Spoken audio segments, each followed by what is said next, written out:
Great साथीहरू, अघिल्लो भिडियोमा हामीले बुझ्यौं डिसिजनको बारेमा। यो भिडियोमा बुझ्नेछौं डिसिजनलाई कसरी हामीले सजिलैसँग लिन सकिन्छ, के छ उपाय, र प्रत्येक डिसिजनलाई हामीले कसरी राइट बनाउन सकिन्छ त्यसको बारेमा यो भिडियोमा बुझ्न जाँदैछौँ। हजुरले बुझिसक्नुभयो, प्रत्येक डिसिजनको हामीले परिणाम हुनुपर्छ, प्रत्येक डिसिजनको हामीले मूल्य चुकाउनुपर्छ, र त्यो मूल्य दुई किसिमको रहेको हुन्छ। एउटा हुन्छ इन्ट्यान्जिबल मूल्य, एउटा हुन्छ ट्यान्जिबल। ट्यान्जिबल भन्नाले जुन हामीले देख्न सक्छौँ, र इन्ट्यान्जिबल भन्नाले जुन हामीले देख्न सक्दैनौँ। Tangible cost and intangible cost. अब ट्यान्जिबल कस्टमा के आउँछ त? जस्तै मानौ म कार किन्न जाँदैछु, अब त्यो कारको मूल्य मानौ 50 लाख छ, 50 लाख ट्यान्जिबल कस्ट। त्यसको मेन्टेनेन्स, त्यसको इन्सुरेन्स कस्ट, त्यसको मेन्टेनेन्स एन्ड रिपेयर, त्यसको पेट्रोल, त्यसको स्पेयर पार्ट अथवा बिचमा जे खर्च हुन्छ देख्न सकिन्छ। त्यो ट्यान्जिबल कस्ट, ट्यान्जिबल मूल्य भयो। अब इन्ट्यान्जिबल मूल्य के आउँछ त? जुन हामीले देख्न सकिँदैन।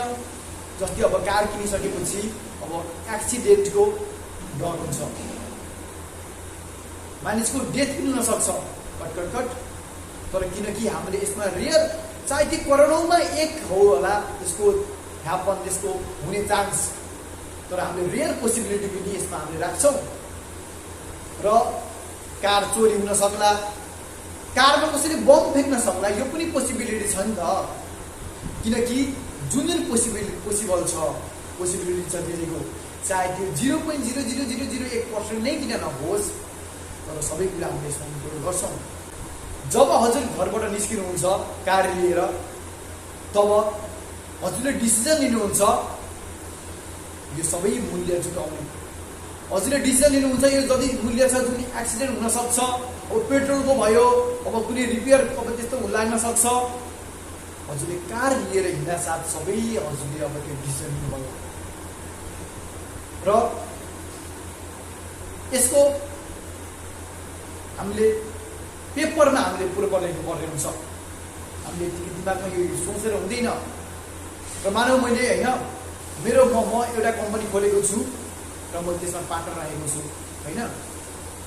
अब के बिचमा के भयो होइन, किनकि मेरो कुरा उसले सुनेन अथवा मैले जे गर्न चाहन्छु उसले त्यो सहमति दिएन, र अब म त्यो कम्पनी छोड्न चाहन्छु। यसमा ट्यान्जिबल र इन्ट्यान्जिबल कस्ट के होला त?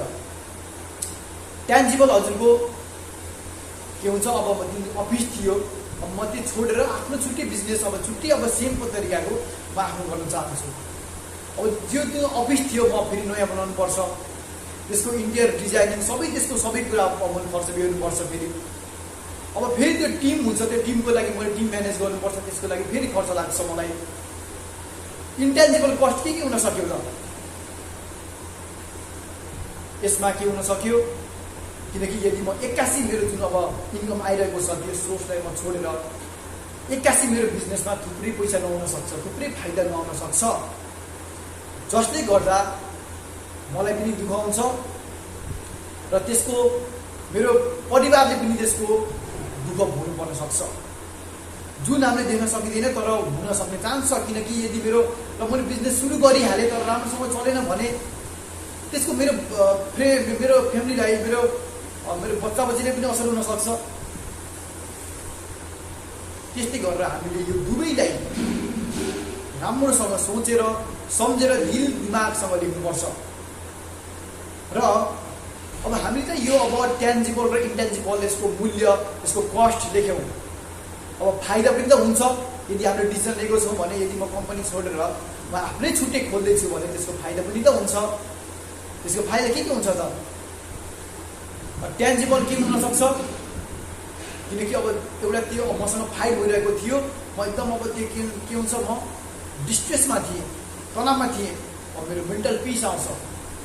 एटलिस्ट म एउटा नयाँ सोच्न सक्छु, एटलिस्ट म कुनै क्रिएटिभिटी गर्न सक्छु, एकदम क्रिएटिभिटी काम गर्न सक्छु होइन। यसको इन्ट्यान्जिबल गेन के छ त? यदि मेरो कम्पनी ग्रो गर्यो, फेरि अनि त्यसको जति प्रफिट छ त्यो म आफै सबैले राख्न पाउँछु।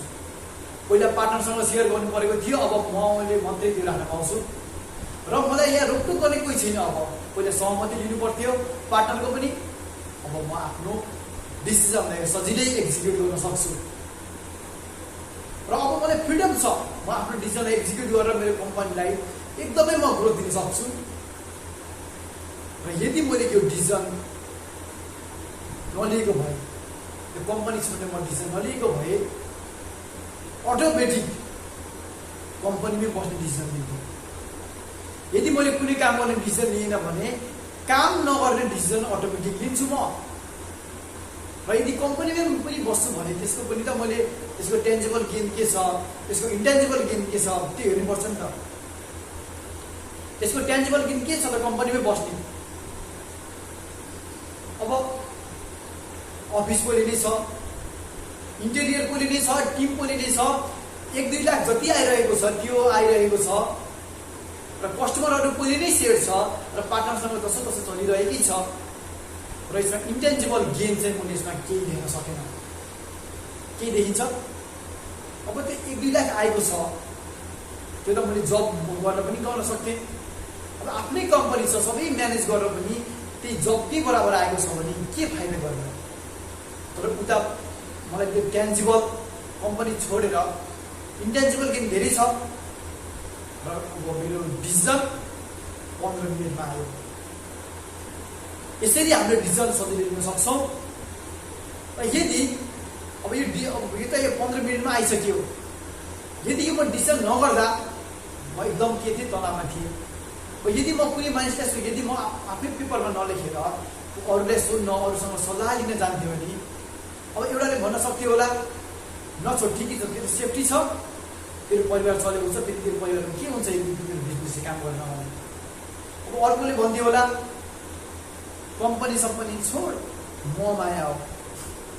अब के हुन्थ्यो, मानिस अनुसारको आफ्नो एक्सपिरियन्स अनुसारको मलाई सल्लाह दिन्थे र मलाई त्यो सल्लाहमा म त्यो डिसिजन लिन मजबुर हुन्थेँ। त्यसैले यो आफूले लेख्न जरुरी छ साथीहरू। अरू मानिसहरूको हामीले साथ सहयोग लिन सक्छौँ, तर कहाँ लिने भन्ने कुरा जब हामीले त्यो गेन र लस लिएको हुन्छौँ त्यति बेला चाहिँ होइन के हुनसक्छ कि अब टेन्जिबल गेन पनि छ अथवा इन्टेन्जिबल यसको अब लसहरू पनि छ, त्यो अरू मानिसको सल्लाह लिन सक्छौँ, तर डिसिजन हाम्रो आफ्नै हुनुपर्छ। डिसिजन हजुरको आफ्नै हुनुपर्छ। यहाँ अब अर्को कुरा रहेको छ, जुन डिसिजन लिएर हामीले जुन परिणाम चुकाउँछौँ, जुन हामीले मूल्य चुकाउँछौँ त्यो अप्सनल छैन, त्यो कम्पलसरी हो। चाहे हजुरले डिसिजन लिनुहोस्, चाहे डिसिजन नलिने डिसिजन लिनुहोस्, हजुरले मूल्य चुकाउनु पर्छ। यदि त्यो मूल्य चुकाउनु पर्छ भने किन हाँसी खुसी नचुकाउने, किन राम्रोसँग क्यालकुलेसन गरेर त्यसको पोसिबिलिटी के छ, त्यसको लस हुने गेन हुने। यदि हजुरले राम्रोसँग क्यालकुलेसन गर्नुभयो र अब हजुर रेडी हुनुहुन्छ, अब हजुरले के हुन्छ, म यसमा जे आउँछ म त्यो चुकाउन तयार छु, यति गरिसकेपछि हजुरको मन विचलित हुँदैन र हजुर एउटा पिसमा आउनुहुन्छ। यदि हजुर मेन्टल्ली प्रिपेयर हुनुहुन्छ, जब क्यालकुलेसन गर्नुहुन्छ र रेडी हुनुहुन्छ, तब हजुर मेन्टल्ली प्रिपेयर हुनुहुन्छ कि म सबै चुकाउँछु र के यदि त्यस्तो लस हुन सक्छ भने त्यसको प्रिभेन्सन प्लानिङ पनि गर्नुहुन्छ।